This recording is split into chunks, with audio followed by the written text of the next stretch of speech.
ऐसा करते हैं क्या? हमारे यहाँ श्रवण पैदा होते थे, आज होते हैं क्या? ओल्ड हाउस की जो कल्पना है क्या हमारी है क्या? हमारी कल्पना तो नहीं, हमारे श्रवण पैदा होते हैं। बुढ़ापे में माता पिता की इच्छा हुई, अंधे थे, हमने 4 धाम की यात्रा करनी है, कावड़ बना करके तो करके 4 धामों की यात्रा कर दी। आज कुछ करता है क्या? आजकल तो अखबार में ये आता है और टीवी पे ये ले जाता है कि बहू ने सास को पीटा, घर से निकाल दी। आप बहू हैं, आप तकलीफ मत करना कोई। कभी बहू है वो भी तो कभी सास बढ़ेगी ना। आजकल तो शादी होने के बाद में चूल्हा भी साथ में आता है, टंकी भी साथ में आती है। संयुक्त परिवार प्रथा क्या है क्या हमारे यहाँ? कभी हम परिवार के लोग साथ बैठ करके खाना खाते हैं क्या? अगर हम सामूहिक बैठ करके बातचीत नहीं करते हैं, खाना नहीं खाते हैं, तो हमारी दूरियां बढ़ेगी कि नजदीकी बढ़ेगी?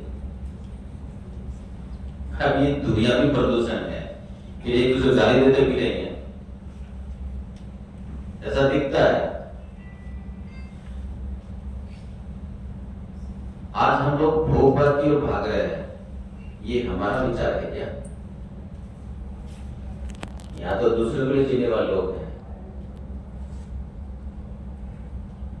हम खाना खाते हैं तो एक रोटी हम गाय के लिए भी छोड़ते हैं, कुत्ते के लिए छोड़ते हैं, उनकी चिंता भी करते हैं।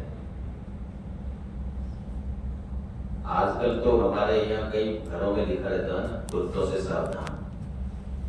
उन कुत्ते को अच्छे से अच्छे बिस्किट खिलाएंगे, अच्छे से साबुन में नहलाएंगे। अभी शास्त्री जी ने किसने कहा था, लाल बहादुर शास्त्री, वो क्या महान नेता थे।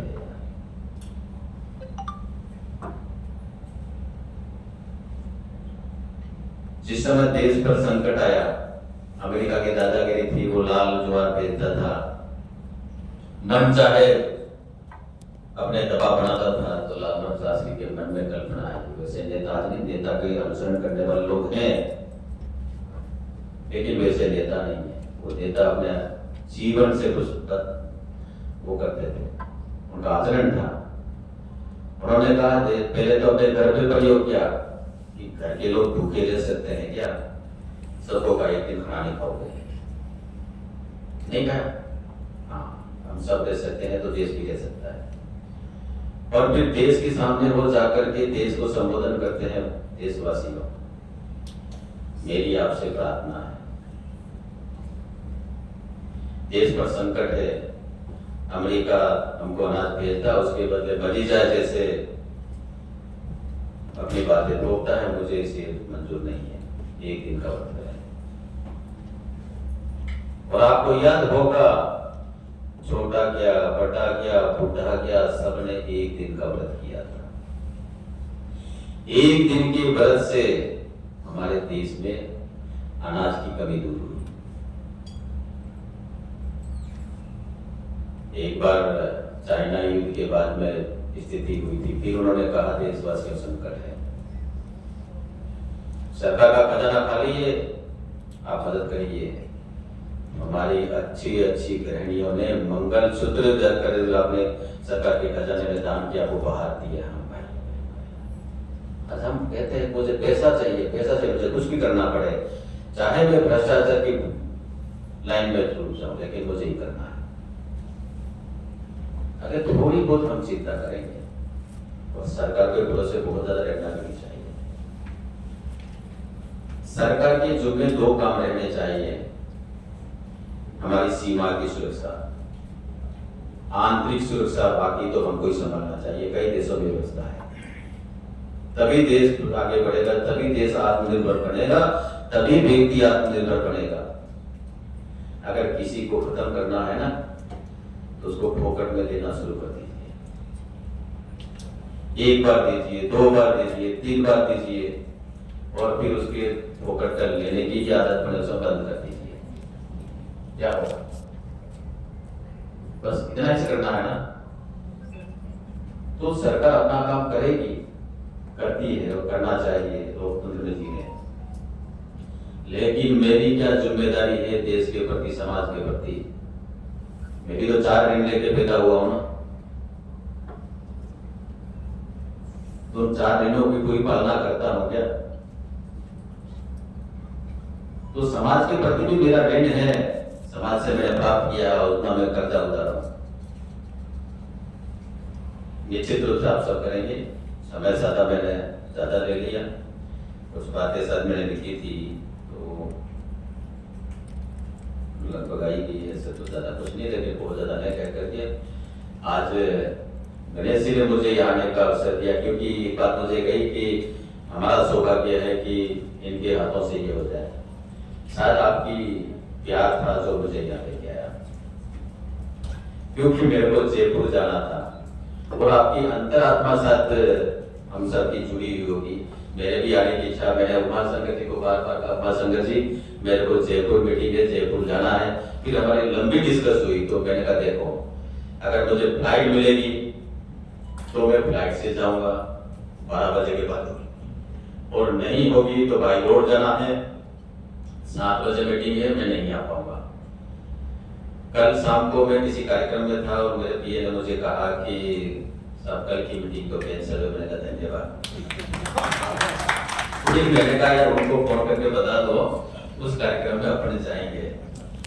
इसलिए आप सबके दर्शन हुए, आप बहुत अच्छा करेंगे और हम कम से कम समाज के लिए जीना सीखें, देश के लिए जीना सीखें। और जिस प्रकार का देश में वातावरण बना है, ये तो ठीक है, देश के प्रधानमंत्री मोदी जी के कारण आज बहुत कुछ ठीक हुआ है, लेकिन बहुत कुछ ठीक हुआ है तो कुछ लोगों के पेट में मरोड़े चल रही है।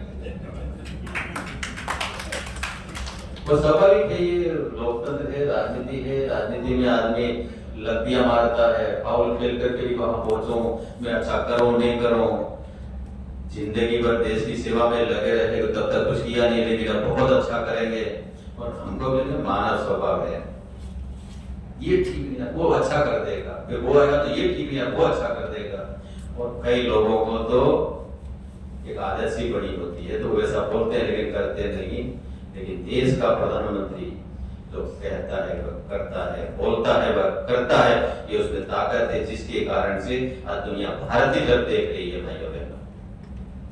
और ये तय है, कभी कहा ना 100 टन सोना आ रहा है, अभी तो हमारा कोहिनूर भी हमको लाना है भाइयों बहनों, हमारा कोहिनूर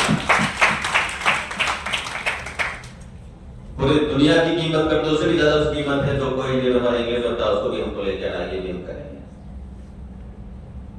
ये करने के लिए हम बेटे देश को दुनिया का श्रेष्ठ राष्ट्र बनाएंगे, ताकतवर राष्ट्र बनाएंगे, और ताकतवर आप लोगों के बल बुद्धि बनाएंगे। मोदी जी अकेले कुछ नहीं कर सकते।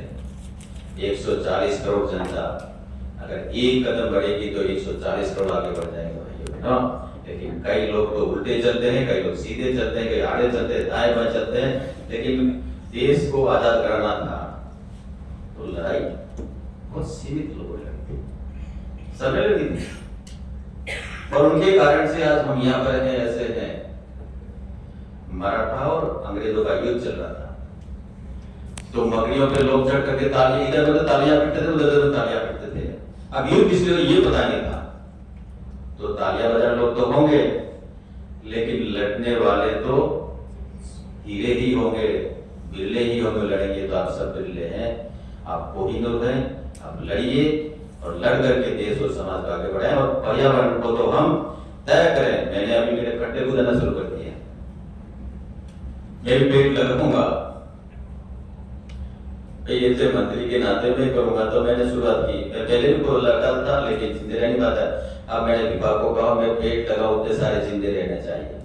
और इसके साथ एक और खूबसूरती है, आप फलदार वृक्ष लगाओ ना, आंवला लगाओ, आम लगाओ, उससे आपको फल भी मिलेगा, किसी की गरीबी मिटेगी। और आपने पीपल का कहा, हमने 2 बातें कही, मेरी बात खत्म करूंगा, लंबा नहीं करूंगा। पीपल की बात कही, हम साइंटिस्ट हैं, हमारे पूर्वजों ने ये पीपल की पूजा करना ऐसे ही बताया क्या? 2400 घंटों ऑक्सीजन देता है, जिसका हम उसकी पूजा करते हैं। तुलसी की पूजा हम इसीलिए करते हैं, कैसे करते हैं क्या? उसके वैज्ञानिक गुण है। अगर तुलसी के पत्ते हमेशा नित्य 2-3 पत्ते निगलते हैं, चबा के नहीं खाना, उसमें पारा होता है, इससे दांत खराब होता है, आप सब जानते हो। लेकिन मैंने कहा इसलिए कोई खाना शुरू कर देगा तो दांत बिगाड़ देगा, उसको निगलना, कभी आपको बुखार नहीं आएगा। इसके लिए तुलसी की पूजा करें। और इस पेड़ों को बचाने के लिए, खेती के पेड़ के लिए क्या आंदोलन हुए थे, वो भी हमारे बीच में है। और झारखंड में कहाँ चिपको आंदोलन चला था, महिलाएं, काटने वाले तो काटेंगे, उसका तो धंधा है, वो तो धंधा करेगा, लेकिन जाकर के चिपक जाते थे, पेड़ को पकड़ कर जाते हैं, हमको काटो, उसके बाद